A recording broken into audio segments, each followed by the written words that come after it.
அன்பார்ந்த தாய்மார்களுக்கும் சகோதரிகளுக்கும் என்னுடைய ஜெய் கார்டனின் காலை வணக்கம். இன்றைக்கி ரேஷன் அரிசியில் நான் சாம்பார் சாதம் செய்கிறேன். அது எப்படி செய்கிறதுங்கிறது விளக்கம் சொல்கிறேங்க. ஒவ்வொரு ஐட்டமும் பார்த்துக்குங்க என்னென்ன ஐட்டம்னு. இது ரேஷன் அரிசி 2 உலக்கு எடுத்துருக்கேன். 400 ஒரு 100 கிராம் ரேஷன் பருப்பு, துவரம் பருப்பு, ரேஷன் பருப்பு, அது ரெண்டையுமே ஊற வச்சுருக்கேன். 1 ஹவர் ஊற வச்சுருக்கேன்.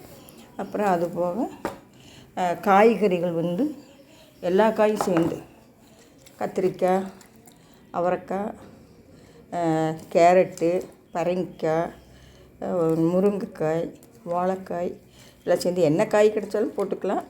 ஆனால் பாவக்காய் இதெல்லாம் போடக்கூடாது. அதெல்லாம் போட்டு வச்சுருக்கிறேன். ஆனால் கொத்தவரங்காய், பீன்ஸ் எல்லாம் போடல, அதுவும் போடலாம். நான் காயெல்லாம் சேர்ந்து 1 கிலோ வர்ற மாதிரி போட்டிருக்கிறேன். இதில் முதல் செய்ய வேண்டியது எண்ணெய், 100 மில்லி எண்ணெய், நல்லெண்ணெயாக இருந்தாலும் சரி, வேறு எது சன்ஃப்ளவர் ஆயிலாக இருந்தாலும் சரி, நீங்கள் போட்டுட்டு இந்த பெருங்காயம் 2 துண்டு வச்சுருக்கிறேன். இந்த பெருங்காயம் போட்டு பொரிச்சிட்டு அதை எடுத்து தனியாக வச்சுக்கோங்க. அப்புறம் கடுகு, உளுத்தம்பருப்பு அது போட்டுறணும். போட்டதுமே அது வெடித்ததுமே ஜீரகம் போட்டதுமே அடுத்த செகண்டில் நீங்கள் வரமிளகாயும், இந்த வெங்காயம், பூண்டு ஒரு 100 கிராம் சின்ன வெங்காயம், ஒரு 10 பல் பூண்டு போட்டிருக்கிறேன். இந்த வரமிளகாய் சேர்ந்து அப்படியே போட்டு வணக்கிட்டு அதுக்கப்புறம் இந்த தக்காளி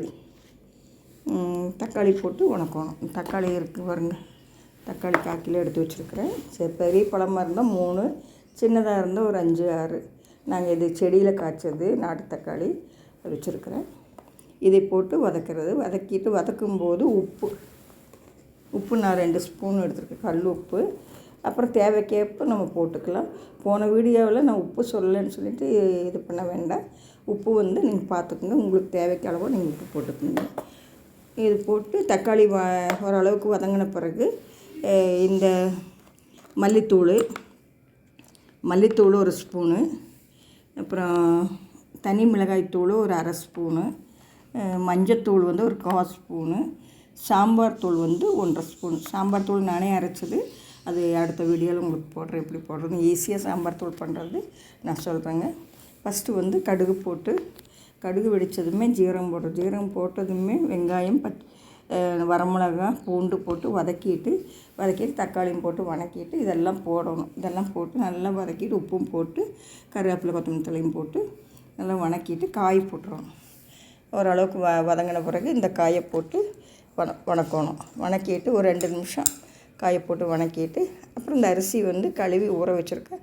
அந்த அரிசியை போட்டு நல்லா இது போட்டு ஒரு 5 நிமிஷம் அப்படியே கொதி வர்ற மாதிரி.